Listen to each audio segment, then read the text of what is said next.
आपने देखा कि यूपीएससी में श्रुति शर्मा जी पहला रैंक लाई, टॉप 3 लड़कियां ही हैं। उसी तरीके से जेपीएससी में पहला रैंक जो है वो सावित्री कुमारी का है। ये बहुत खुशी की बात है और इसके लिए सावित्री को बहुत बहुत हम लोग बधाई देते हैं। उन्होंने अपने परिवार के साथ साथ हम लोगों का भी सम्मान बढ़ाया है कि हर जगह लड़कियां उबल आ रही हैं। आप यूपीएससी में देख लीजिए, जेपीएससी में देख लीजिए। हम लोगों के संस्थान से जुड़े हुए टोटल 32 बच्चों का सिलेक्शन हुआ है जेपीएससी में। ये काबिले तारीफ है कि एक संस्थान से 32 बच्चे सेलेक्ट हुए हैं। और यहाँ जो प्रिमिटिव ट्राइब्स के लोग हैं, खास करके बिरहोर जनजाति के, परैया जनजाति के, जिनकी स्थिति खराब है, हम लोगों ने 15 दिन अभियान चला के ऐसे 450 बच्चों का फ्री ऑफ कॉस्ट एडमिशन लिया कि जहाँ कहीं भी जिस बच्चे को फाइनेंशियल बाधा आएगी सिविल सर्विस की तैयारी में या दूसरे एग्जाम में, हम लोग उसके लिए खड़े हैं। वो बेझिझक आ सकते हैं। लोगों को प्रोत्साहित करें, उत्साहित करें कि शिक्षा एक ऐसा हथियार है जो क्या नहीं करा सकता है। एक बहुत बड़ी बात है, कई बार लोगों को लगता है कि अगर हम पढ़ेंगे और नौकरी नहीं मिलेगी तो पूरा हमारा एजुकेशन व्यर्थ हो जाएगा। जो प्राथमिक शिक्षा है उसको बेहतर लीजिए, नहीं तो आगे आते आते आप बहुत ही कमजोर हो जाएंगे ना सर। पैसे के चलते किसी की पढ़ाई नहीं रुकनी चाहिए। पैसे के चलते सच में किसी की पढ़ाई नहीं रुकनी चाहिए, क्योंकि एजुकेशन ही वो माध्यम है, शिक्षा ही वो माध्यम है जिससे वो अपनी गरीबी को दूर कर सकता है, समाज में कुछ अच्छाई ला सकता है, फैला सकता है। अभी मैं एक ऐसे कोचिंग संस्थान में बैठा हूं जहां से लोग आईएएस, आईपीएस, बीडीओ मतलब अनेकों प्रकार के पदाधिकारी तैयार होते हैं, मतलब निकलते हैं। मैं रांची के उड़ान आईएएस कोचिंग सेंटर में बैठा हूं। मेरे साथ एक सर बैठे हैं। सबसे पहले सर का परिचय जानेंगे हम लोग। सबसे पहले सर, भौकाल टीवी में आपका स्वागत है। बहुत बहुत धन्यवाद जी। सबसे पहले अपना नाम बताइए सर। मेरा नाम अरुण अग्रवाल है। अरुण सर, पहले तो अपने कोचिंग के बारे में बताइए हमें। हमारी कोचिंग जो है वो यहाँ पे सिविल सेवा परीक्षा, जिसमें यूपीएससी और स्टेट पीएससी के एग्ज़ाम्स होते हैं, उसके अलावा जो राज्य के अन्य कॉम्पिटिटिव एग्ज़ाम्स होते हैं उसके लिए बच्चों को तैयारी कराते हैं। उसकी जो सभी प्रक्रियाएं हैं, प्रारंभिक परीक्षा, मुख्य परीक्षा और इंटरव्यू, इन सारे परीक्षाओं की हम लोग तैयारी कराते हैं। पूरी टीम है हम लोगों के साथ। और यहाँ पे कई सारे टीचर्स ऐसे हैं जो दिल्ली से आते हैं, पटना से आते हैं, तो एक पूरी टीम है और उस टीम के साथ हम लोग कोशिश करते हैं कि बच्चों के लिए जितना बेहतर प्रयास कर सकें वो प्रयास हमारा होता है। आपकी एक प्रॉपर टीम है जो बाहर से भी शिक्षक यहाँ पर पढ़ाने आते हैं। अच्छा सर, जैसे अभी जेपीएससी का भी रिजल्ट आया है और यूपीएससी का भी रिजल्ट आया है। आपको बता दें कि Jharkhand public service commission JPSC, जिससे लोग बीडीओ ब्लॉक लेवल के पदाधिकारी बनते हैं, है ना सर। और यूपीएससी जिससे आईएएस, आईपीएस बड़े जो पदाधिकारी होते हैं जिला लेवल के, वो बनते हैं। तो यहाँ से जेपीएससी के जो टॉपर हैं सावित्री कुमारी, जो अभी रिजल्ट आया 2-3 दिन पहले, वो यहाँ पर पढ़ाई की हैं। उसके बारे में डिटेल में हम सर से जानेंगे कि उन्होंने कैसी तैयारी की कि यहाँ से वो टॉप कर गई, क्योंकि अभी पूरे मिसाल बनी हुई, क्योंकि हर जगह लड़कियाँ आगे हैं, यूपीएससी में भी आपका और जेपीएससी में भी। तो उनके बारे में बताइए। सबसे पहले तो इधर के दिनों में लड़कियों का प्रदर्शन बहुत अच्छा रहा है। एक जो समाज का मिथक था कि लड़कियां पीछे होती हैं, बहुत कुछ नहीं कर सकती हैं, तो ये मिथक धीरे धीरे टूट रहा है और ये बहुत अच्छी बात है। ये पूरे समाज को, लड़कियों के साथ साथ गार्जियंस को, बाकी दूसरों को भी प्रेरणा देता है कि लड़कियों को आगे लाने के लिए हम जो एफर्ट लगा सकते हैं वो लगाएं। आपने देखा कि यूपीएससी में श्रुति शर्मा जी पहला रैंक लाई, टॉप 3 लड़कियाँ ही हैं। उसी तरीके से जेपीएससी में पहला रैंक जो है वो सावित्री कुमारी का है। अच्छा, पहला रैंक जो जेपीएससी में आया है वो यहीं से पढ़ के पास आउट हुई है ना, क्रैक की है। सावित्री कुमारी वो उनका एकेडमिक बैकग्राउंड बहुत स्ट्रांग रहा। उन्होंने बांग्लादेश के अलावा ऑक्सफोर्ड यूनिवर्सिटी ब्रिटेन से पढ़ाई की। उसके बाद जेपीएससी के एग्ज़ाम के लिए वो हम लोगों के साथ शुरुआत से जुड़ी रहीं और उनको तमाम तरीके से गाइडलाइंस हम लोगों ने प्रोवाइड किया। प्रीलिम्स के एग्ज़ाम में, मेंस के एग्ज़ाम में, वो हमारे मेंस के क्लासरूम प्रोग्राम में नहीं थी, लेकिन वो चूँकि वो यूपीएससी का एक बार प्रिपरेशन कर चुकी थी, लेकिन वो समय समय पे जो झारखंड से संबंधित मुद्दे थे या जेपीएससी के सिलेबस में जो चीज़ें उनको प्रॉब्लम कर रही थी उसके बारे में नोट्स और उसके स्पेशल क्लासेस उनको हम लोगों ने प्रोवाइड कराए। इसके साथ साथ वो मेंस की टेस्ट सीरीज़ में पूरा टेस्ट दिया उन्होंने। वहाँ पे जहाँ उनको कमियां लग रही थी, प्रॉब्लम लग रहा था, उसको हम लोगों ने करेक्ट कराया। इसके बाद इंटरव्यू की तैयारी और उसका मॉक वगैरह उन्होंने यहाँ से किया और फाइनली उनको पहला स्थान मिला। ये बहुत खुशी की बात है और इसके लिए सावित्री को बहुत बहुत हम लोग बधाई देते हैं। उन्होंने अपने परिवार के साथ साथ हम लोगों का भी सम्मान बढ़ाया है। देखिए, बात सही है कि जिस कोचिंग संस्थान से अगर कोई वहाँ की जो स्टूडेंट हैं वो अगर पहला रैंक लाते हैं तो इससे बड़ा गौरवान्वित होने वाली कोई बात नहीं होती है। सबसे खास बात यह है कि हर जगह लड़कियां अव्वल आ रही हैं। आप यूपीएससी में देख लीजिए, जेपीएससी में देख लीजिए, और सबसे खास बात यह है कि जेपीएससी विवाद में बना हुआ था, है ना सर? उसमें भी रिजल्ट आया है जिसमें बहुत सारे बच्चे ऐसे पास हुए हैं जिनके पिताजी मजदूर है, जिनके पिताजी दिहाड़ी मजदूर का काम करते हैं, मतलब छोटे लेवल का काम करते हैं, छोटे स्तर का काम करते हैं, उनके बच्चे जेपीएससी जो है पास किए हैं। इसके बारे में क्या कहना चाहिएगा सर? तो सबसे पहले तो ये कि जेपीएससी का परीक्षा जो है शुरू में विवाद में रहा, और पीटी के एग्ज़ाम के बाद एक लंबा आंदोलन चला, और उसमें कुछ स्तरों पे हम लोगों का भी बच्चों को सहयोग रहा, क्योंकि उसमें थोड़ी बहुत डिस्क्रिपेंसीज हम लोगों को दिखाई पड़ रही थी, तो हमने बच्चों को सपोर्ट किया। लेकिन उससे क्या हुआ कि मन में सभी बच्चों के एक कन्फ्यूज़न रहा कि पता नहीं एग्ज़ाम कितना फेयर होगा। लेकिन जो रिज़ल्ट आया है और इसमें जिस तरीके के बच्चों का चयन हुआ है, उससे लगता है कि पीटी के बाद शायद जेपीएससी ने इसको सुधारा और जिनविन बच्चों का सिलेक्शन हुआ है। हम लोगों की निगाह में कई ऐसे बच्चे हैं जिनको ऐसा लगता था इनका होना चाहिए। मैं अगर बताऊं, हम लोगों के संस्थान से जुड़े हुए टोटल 32 बच्चों का सिलेक्शन हुआ है जेपीएससी में। जो ये काबिले तारीफ है कि एक संस्थान से 32 बच्चे सेलेक्ट हुए हैं। अलग प्रोग्राम से जुड़े हुए थे। इसमें कुछ लोग पूरे प्रोग्राम से जुड़े हुए थे, कुछ केवल इंटरव्यू के लिए आए। जैसे तीसरा रैंक जिनका है अनवरुल हक जी, वो हमारे यहाँ इंटरव्यू प्रोग्राम के लिए आए हुए थे। ऐसे 32 बच्चे टोटल हमारे यहाँ से रहे जो जेपीएससी में सेलेक्ट हुए। इसमें एक बहुत अच्छी बात, ये दो बहुत अच्छी बातें। एक तो आज तक जेपीएससी का इतिहास रहा कि बहुत लंबा एग्ज़ाम खींचता रहा। पीटी के बाद मेंस के इंटरव्यू के बीच में बहुत सारी बाधाएं रही। 252 दिन में रिकॉर्ड इन्होंने कायम किया कि 252 दिन में इन्होंने फाइनल रिजल्ट दिया। ये एक आशा की किरण है बच्चों के लिए। और दूसरा, जिस तरीके से बच्चे आए हैं, तो अब मुझे लगता है कि फाइनल रिजल्ट के बाद ये जो आरोप जेपीएससी के ऊपर था कि गड़बड़ियाँ हो रही हैं, वो आरोप कहीं ना कहीं तथ्य मनहीन प्रतीत होता है। उसमें मुझे बहुत तथ्यात्मक प्रमाण ऐसे नहीं मिलते हैं। तो ये एक बहुत अच्छा संकेत है, और हम लोगों की ऐसी कामना और जेपीएससी से रिक्वेस्ट है और सरकार से कि रेगुलर लेवल पे वैकेंसी ली जाए, ताकि बच्चों के अंदर तैयारी को एक मोटिवेशन मिले, और साथ ही साथ रेगुलर एग्ज़ाम होने से एक बच्चे एनालिसिस कर पाते हैं कि एग्ज़ाम का पैटर्न किस तरीके से शिफ्ट हो रहा है, तो एक बेहतर तैयारी हो पाती है। देखिए, सही बात है। अगर रेगुलर लेवल पर एग्जाम होगा तो बच्चे जो है उनके अंदर एक रहेगा कि हमारा सही समय पे हो जाएगा। एक टाइम होता है, उस टाइम में वो बच्चा जो है पास कर लेगा। नहीं तो होता क्या है कि एक समय निकलता जाता है कि एक एज लिमिट भी होता है जी, करने से मोटिवेशन डिमोटिवेट होने लगते हैं। एक एज लिमिट भी होता है। जी बिल्कुल। अच्छा सर, ये बताइए, तो हो गई जेपीएससी और यूपीएससी की बात। अच्छा ये बताइए कि जैसे हमारे समाज में, जैसे हमारा जो देश है गरीबों का देश है, और 75 से 80% आबादी गांव में रहते हैं, आप भी जानते हैं। तो जिसे दलित समाज है, आदिवासी समाज है, पिछड़ा समाज है, अगर कोई बच्चा यहाँ पर अगर एडमिशन करवाना चाहता हो जैसे यहाँ पर, तो उनके लिए क्या आप लोग सुविधाएं देते हैं? देखिए, अभी हमारे यहाँ जेएसएससी की कक्षाएं चल रही हैं, ऑफलाइन ऑनलाइन दोनों चल रही हैं।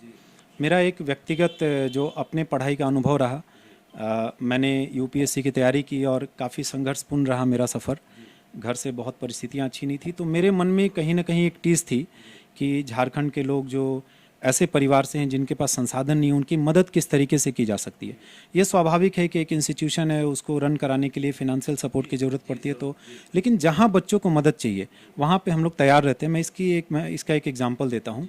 अभी जेएसएससी का जो ऑनलाइन क्लास हम लोगों के यहाँ चल रहा है, उसमें लगभग 4000 बच्चे जुड़े हुए हैं ऑनलाइन क्लास में। उसमें 400 से ज़्यादा बच्चे ऐसे हैं जो फ्री ऑफ कॉस्ट पढ़ रहे हैं। उसका कारण ये है कि एक बच्ची पलामू की, एक विनीता कुमारी नाम की लड़की है, उन्होंने हम लोगों को कॉल किया कि सर मैं हैंडीकैप्ड हूँ। तो मैंने कहा कि आप हैंडीकैप्ड मत बोलिए, आप दिव्यांग हैं, आपको भगवान ने कुछ विशेष दिया है और आप डेमोरलाइज मत होइए। और उन्होंने बताया कि मेरे पिताजी नहीं हैं और मुझे तैयारी करने में दिक्कत है और मेरे पास पैसे नहीं है, तो मैं कैसे करूँ। तो सबसे पहले उनको हमने free of cost online class में एडमिशन दिया। उसके बाद फिर मुझे लगा कि ऐसे कई बच्चे होंगे जो फिजिकली चैलेंज्ड होंगे, डिमोटिवेटेड होंगे, और यहाँ जो प्रिमिटिव ट्राइब्स के लोग हैं, खास करके बिरहोर जनजाति के, परहिया जनजाति के, जिनकी स्थिति खराब है, हम लोगों ने 15 दिन अभियान चला के ऐसे 450 बच्चों का फ्री ऑफ कॉस्ट एडमिशन लिया। और आगे भी हम लोग, ये कमिटमेंट है हम लोगों का कि जहाँ कहीं भी जिस बच्चे को फाइनेंशियल बाधा आएगी सिविल सर्विस की तैयारी में या दूसरे एग्जाम में, हम लोग उसके लिए खड़े हैं। वो बेझिझक आ सकते हैं। मैं जब भी सेशन लेता हूँ, यूट्यूब पे बच्चे पूछते हैं, मैं कहता हूँ आप कॉल कीजिए, जहाँ तक सामर्थ्य है हम लोगों की तरफ से आपको बिल्कुल मदद मिलेगा। जी देखिए, ऐसे जो संस्थान है, ऐसे संस्थान को तो हम खुद कहते हैं कि जहाँ पर लोगों को सपोर्ट मिलता है, क्योंकि अगर थोड़ा सा भी फाइनेंशियल सपोर्ट मिल जाता है, क्योंकि देखिए हमारा जो समाज है ना सर, क्योंकि मैं बहुत घूमता हूँ, झारखंड बिहार सब जगह घूमता हूँ, और मैं एक जगह पे नहीं रहता हूँ, घूम घूम के रिपोर्टिंग करता हूँ, गांव में जाता हूँ। तो वहाँ पे सबसे बड़ी समस्या एजुकेशन की समस्या। वो ना सबसे पहले मेंटली प्रिपेयर नहीं है कि हमको करना क्या है। तो एक बड़ी समस्या होती है क्योंकि उनके पास फाइनेंशियल कंडीशन, मतलब एक फाइनेंशियल सपोर्ट नहीं होता है। क्योंकि आपने कहा कि मतलब बहुत सारे ऐसे बच्चे हैं 450 500 के आसपास जिनको आपने फ्री ऑफ कॉस्ट यहाँ पर एडमिशन दिलवाया है। तो सपोज कीजिए कि अगर कोई ऐसा व्यक्ति है हमारे माध्यम से, मान के चलिए कोई आना चाहता है, कोई दिव्यांग व्यक्ति है, कोई छात्र है, तो फिर उनको क्या करना पड़ेगा? निश्चित रूप से उनका स्वागत है, आप उनको भेजें। वो अगर दिव्यांग हैं तो उनके पास एक कोई डॉक्यूमेंट होगा, उसके आधार पे हम लोग निश्चित रूप से जितनी जितनी मदद कर पाएंगे बिल्कुल करेंगे। हम लोग इसमें कहीं एक कदम पीछे नहीं खींचेंगे। अच्छा, ये बताइए कि सर समाज में ना, जैसे हमारे राज्य की बात करें, झारखंड राज्य में शिक्षा का स्तर दिन प्रतिदिन गिरता जा रहा है। ये अलग बात है कि अभी जेपीएससी में लोग गरीब के बच्चे आ रहे हैं, पास आउट हो रहे हैं, लेकिन जब आप प्राइमरी लेवल पर जाएंगे, आप माध्यमिक लेवल पर जाएंगे, तो वहाँ पर बहुत ही जर्जर स्थिति है। तो इस पे क्या कहना चाहिएगा?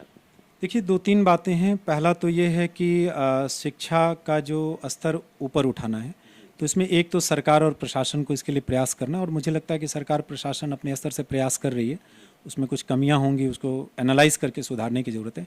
साथ ही साथ समाज के अलग अलग डायमेंशन के जो लोग हैं, जो सामाजिक सेवा के कार्य में लगे हैं या जो कोचिंग इंस्टीट्यूशन से जुड़े हुए लोग हैं, उनको, या जो सेलेक्ट होके आ रहे हैं बच्चे, उनको चाहिए कि हम अपने आसपास के परिवेश में मोटिवेट करें लोगों को प्रोत्साहित करें, उत्साहित करें कि शिक्षा एक ऐसा हथियार है जो क्या नहीं करा सकता है। एक बहुत बड़ी बात है, कई बार लोगों को लगता है कि अगर हम पढ़ेंगे और नौकरी नहीं मिलेगी तो पूरा हमारा एजुकेशन व्यर्थ हो जाएगा। मेरा अपना ऐसा मानना है कि अगर आप पढ़ाई के दौरान ईमानदार और गंभीर रहते हैं तो आपका पढ़ाई कभी व्यर्थ नहीं होगा। वो आपको इतना सामर्थ्यवान जरूर बना देगा कि आप अपने साथ साथ कई लोगों के जीवन में बदलाव कर पाएंगे। तो शिक्षा को केवल इस रूप में नहीं देखना चाहिए कि शिक्षा पाने से नौकरी नहीं मिलेगी तो शिक्षा व्यर्थ हो जाएगा। नौकरी मिलना अलग बात है, आप बहुत सारी चीज़ें कर सकते हैं, बहुत तरीके का काम कर सकते हैं। बिना शिक्षा के तो आप कुछ नहीं कर सकते। जी देखिए, हम कहते हैं ना, आप हमारा रिपोर्ट देखते हैं और आप हम अपने रिपोर्ट में बार बार यही कहते हैं कि शिक्षा लीजिए, और जो प्रारंभिक शिक्षा है, जो प्राथमिक शिक्षा है, उसको बेहतर लीजिए, नहीं तो आगे आते आते आप बहुत ही कमजोर हो जाएंगे ना सर। तो सर, आपके यहाँ ऐसे बच्चे भी आते होंगे जिनका जो बेस होना बहुत ढीला होता है, तो यहाँ पर उसको कैसे आप मैनेज करते हैं? उनके लिए जैसे क्लास हुई, क्लास जैसे आज मान लीजिए क्लास हुई, क्लास के बाद एक टेस्ट पेपर दिया हम लोगों ने करने के लिए, क्योंकि बच्चा कौन कमज़ोर है ये पता करने का एकमात्र तरीका है, उससे सवाल पूछा जाना। उसको क्वेश्चन दिया गया, अगर उसमें किसी बच्चे का रिजल्ट बिलो एवरेज आता है तो उनको हम लोग एडिशनल क्लासेस प्रोवाइड कराते हैं, उनको अलग से ट्रीटमेंट देते हैं ताकि वो जो गैप है बाकी बच्चों के साथ वो फुलफिल हो सके। ये एक सामान्य प्रक्रिया है हमारे यहाँ जो लगातार हम लोग करते रहते हैं। ये आपका इंस्टीट्यूट कहाँ पे है सर, लोगों को बता दीजिए। ये न्यूक्लियस मॉल के पास ईस्ट जेल रोड है रांची में। न्यूक्लियस मॉल से ईस्ट जेल रोड की तरफ आएंगे तो माँ पार्वती कॉम्प्लेक्स में, ये सेकेंड फ्लोर पे। सपोज कीजिए कि मान के चलिए हमारे यहाँ 24 जिले हैं झारखंड में, तो दूर दूर जैसे गढ़वा आपका एकदम लास्ट पड़ जाता है, उत्तर प्रदेश, उधर बिहार हो जाता है, पलामू हो गया, फिर इधर आपका गुमला हो गया, फिर उधर गोंडा हो गया। ये जिले ना बहुत ही पिछड़े हुए जिले हैं और बहुत ही मतलब लास्ट के जिले हैं। उधर हमको लगता नहीं है कि सरकार का ध्यान भी जाता होगा शिक्षा पे, हम गए हुए हैं। तो वहाँ से अगर बच्चे आना चाहते हो पढ़ने के लिए, मान के चलिए जनरल कैटेगरी के लोग हैं, तो उनके लिए क्या यहाँ पर? देखिए, दो चीज़ें हैं। एक, पहला तो ये कि हम लोग मोबाइल एप्लीकेशन के माध्यम से अब ऑनलाइन क्लास भी प्रोवाइड करा रहे हैं। ऑफलाइन क्लास की तुलना में उसमें फ़ी काफ़ी कम होता है, घर बैठ के बच्चे वहाँ तैयार कर सकते हैं। दूसरा, कोई बच्चा अगर ऐसा है जो बिल्कुल भी कुछ भी फ़ी पे करने में सक्षम नहीं है, तो हम लोगों ने रेगुलर बेसिस पे यूट्यूब पे क्लासेस शुरू किया है। डेली शाम में 1-1.5 घंटे उनको गाइड, मोटिवेट और तमाम तरह के जो टॉपिक्स हैं वो क्लियर कराएंगे। उनको एक रास्ता मिल जाएगा कि तैयारी करनी कैसे करनी। एक तो वो तरीका हो गया। इसके बाद भी अगर कोई बच्चा ऑफलाइन क्लास या ऑनलाइन क्लास करना चाहता है हम लोगों के साथ जुड़ के और आर्थिक रूप से कमज़ोर है, तो हम लोग उसकी बिल्कुल मदद करेंगे, जहाँ तक हम लोग कर सकें कोशिश करेंगे कि उसकी ज़्यादा से ज़्यादा मदद हो। पैसे के चलते किसी की पढ़ाई नहीं रुकनी चाहिए। देखिए, पैसे के चलते सच में किसी की पढ़ाई नहीं रुकनी चाहिए, क्योंकि एजुकेशन ही वो माध्यम है, शिक्षा ही वो माध्यम है जिससे वो अपनी गरीबी को दूर कर सकता है, समाज में कुछ अच्छाई ला सकता है, फैला सकता है। अच्छा सर, ये बताइए कि हमारे झारखंड में जैसे ऐसे तो हमको लगता है कि रांची में हजारों कोचिंग संस्थान होंगे, तो आपका कोचिंग संस्थान औरों से अलग क्यों है? एक तो हम लोगों की जो टीम है वो बहुत एक्सपर्ट टीम है। बाहर से टीचर्स आते हैं, दिल्ली से भी टीचर्स आते हैं और एक एक्सपीरियंस लोगों की टीम है। दूसरा, यहाँ पे 1-to-1 स्टूडेंट को हम लोग गाइड करते हैं। जैसे ये आइडेंटिफाई करते हैं कि किस बच्चे को किस तरह के ट्रीटमेंट की ज़रूरत है, उसको उसी हिसाब से ट्रीटमेंट करने की कोशिश करते हैं। और कभी भी ऐसा नहीं होता है कि कोई बच्चा को अगर प्रॉब्लम है और हमसे बात करना चाहे, मिलना चाहे, तो उसको कभी भी हम लोग ये नहीं कहते कि हम आपसे नहीं मिलेंगे, उसको हमेशा मिलते हैं। अगर किसी बच्चे को क्लास में कुछ पूछने में संकोच है तो हम लोग कोशिश करते हैं कि वो अलग से 1-to-1 इंटरेक्शन करके। एक समस्या है सर, क्योंकि हम भी पढ़ते थे, हम भी गांव से बिलोंग करते हैं, तो ना क्या है ना कि जैसे क्लास चल रहा है, 20 लोग, 40 लोग, 50 लोग बैठे हैं, तो अगर कुछ समझ में नहीं आ रहा तो पूछने में ना बहुत लोग हाँ, डरते हैं कि क्या सोचेंगे सर, क्लास वाला क्या सोचेगा, वो लड़की क्या सोचेगी कि इसको कुछ नहीं आता। ये बहुत बड़ा एक सवाल है, तो इस पे आप कैसे मैनेज करते हैं बच्चों को? यहाँ पे जो भी टीचर्स की क्लास होती है, क्लास के बाद यहाँ ऑफिस में बैठते हैं। ऐसे जो भी बच्चे ऑफिस में आके सवाल पूछना चाहें, वो निश्चित रूप से उनसे बिल्कुल सवाल पूछते हैं। उसमें कहीं कोई बाध्यता, कोई परेशानी नहीं है। देखिए, अगर आप जेपीएससी की तैयारी करना चाहते हैं, यूपीएससी की तैयारी करना चाहते हैं, तो ये उड़ान आईएएस है, न्यूक्लियस मॉल के पास में है ना सर। यहाँ पर आइए और वैसे व्यक्ति, वैसे छात्र जो असमर्थ हैं, जो फाइनेंशियल, जिनका कंडीशन ठीक नहीं है, जो दिव्यांग है, आइए, आपको ज़रूर यहाँ पर हेल्प मिलेगी, है ना सर। तो लास्ट में क्या कहना चाहिएगा सर? लास्ट में सभी बच्चों से एक ही बात कहूँगा कि पूरे पॉजिटिविटी के साथ, एक बहुत बड़ी समस्या है कि जब तैयारी करते हैं, हम लोगों को भी अनुभव है कि कई बार हम नकारात्मक विचारों में खो जाते हैं कि पता नहीं क्या होगा, नहीं होगा। एक पॉजिटिविटी होना चाहिए, अपने ऊपर भरोसा होना चाहिए कि मैं कर सकता हूं, और एक जो ताकत जो प्रकृति को संचालित कर रहा है, ईश्वर, खुदा, गॉड, अल्लाह, ईश्वर, जो भी आप बोलते हैं, वो हमारे साथ हमेशा है। मन में अगर आपके उत्कंठा है, आकांक्षा है, एक आग है कि मुझे सिलेक्शन लेना है, तो सारी ब्रह्मांड की शक्तियाँ आपके साथ होती हैं और आपको निश्चित रूप से वो सफल कराने में मदद करती हैं। मैंने भी बहुत संघर्ष किया और यहाँ तक पहुँचा, लेकिन हमेशा पॉजिटिव था। मेरा सिलेक्शन नहीं हो पाया, लेकिन अभी मैं जो कर रहा हूँ, कुछ किताबें भी लिखता हूँ जेपीएससी के लिए, कुछ किताबें हम लोगों की आती हैं, उसके साथ साथ यहाँ पे कई सारे बच्चे जुड़े हुए हैं। तो ये एक पॉजिटिविटी ही है और एक विश्वास था कि मैं अच्छा करूंगा और ईश्वर हमारी मदद करेगा, जिसकी वजह से यहाँ तक पहुँचे। यही संदेश बच्चों को दूंगा। पॉजिटिव रहिए, ऑप्टिमिस्टिक रहिए, भरोसा रखिए, जरूर अच्छा होगा। जी, जरूरी नहीं है भैया कि जो यूपीएससी जो क्रैक किए हैं या जेपीएससी क्रैक किए वो पढ़ाएंगे तो ही आप पास कीजिएगा। नहीं तो सचिन तेंदुलकर के कोच को कौन जानता है? कोई जानता है सर? कोई, हम नहीं जानते हैं, लेकिन उनके कोच जो है उनसे भी बड़े महान है कि उनको उस लायक उन्होंने बनाया, है ना सर। तो बने रहिए हमारे साथ, देखते रहिए भोकाल टीवी न्यूज़। अगर झारखंड, बिहार, कहीं से भी अगर आप आते हैं, रांची में अगर ऑफलाइन क्लासेस करना चाहते हैं तो आइए, उड़ान आईएएस एकेडमी है यहाँ पर, और आपको यहाँ पर ज़रूर मदद मिलेगी वैसे व्यक्ति को, वैसे छात्र को जो आप फाइनेंशियल, जिनका कंडीशन ठीक नहीं होगा। तो एड्रेस हम डाल देंगे लिंक में। देखते रहिए भोकाल टीवी न्यूज़, चैनल को सब्सक्राइब कीजिए। जय हिंद, वंदे मातरम।